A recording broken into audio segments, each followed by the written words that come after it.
Question है student कि the equation A X square plus B X plus C equal 0 is a quadratic equation for all value of A, all non zero value of A, all non zero value of B, all non zero value of C. यहाँ पे बोला जा रहा है कि ए का value हम क्या पुट करें या बी का वैल्यू क्या रख सकते हैं ताकि ये जो है क्वाड्रेटिक इक्वेशंस बना रहा है। सबसे पहले स्टूडेंट इसको हम समझ लेते हैं कि आखिर क्वाड्रेटिक इक्वेशन क्या है। क्वाड्रेटिक इक्वेशन समझने से पहले आप क्वाड्रेटिक पोलिनोमियल समझ लीजिए। एक ऐसा पोलिनोमियल जिसका डिग्री 2 हो उसको हम क्वाड्रेटिक पोलिनोमियल बोलते हैं। जैसे कि इसमें ए एक्स वाला जो टर्म है इसमें एक्स का पावर 2 है, इस तरह से ये क्वाड्रेटिक पोलिनोमियल हो गया। जब भी क्वाड्रेटिक पोलिनोमियल को इक्वल के साथ बैलेंस कर दिया जाता है तब हम उसको बोलते हैं कि वो एक क्वाड्रेटिक इक्वेशन हो गया।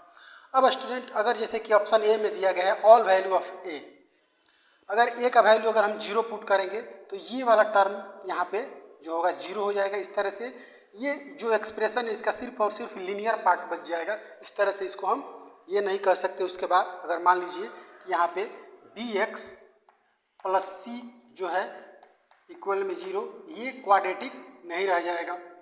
अगर बी ऑप्शन देखेंगे तो all non zero value of A, तो यहाँ पर 0 के अलावा अगर कोई भी ए का वैल्यू आप पुट करेंगे तो ये जो होगा एक क्वाड्रेटिक इक्वेशन बना रहेगा। इस कंडीशन में आपका ऑप्शन बी जो होगा यही करेक्ट होगा।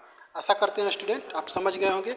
ये जो क्वेश्चन है आप लोग का जो कॉन्सेप्ट है, बेसिक कॉन्सेप्ट, उससे रिलेटेड क्वेश्चन है, उससे जुड़ा हुआ क्वेश्चन है।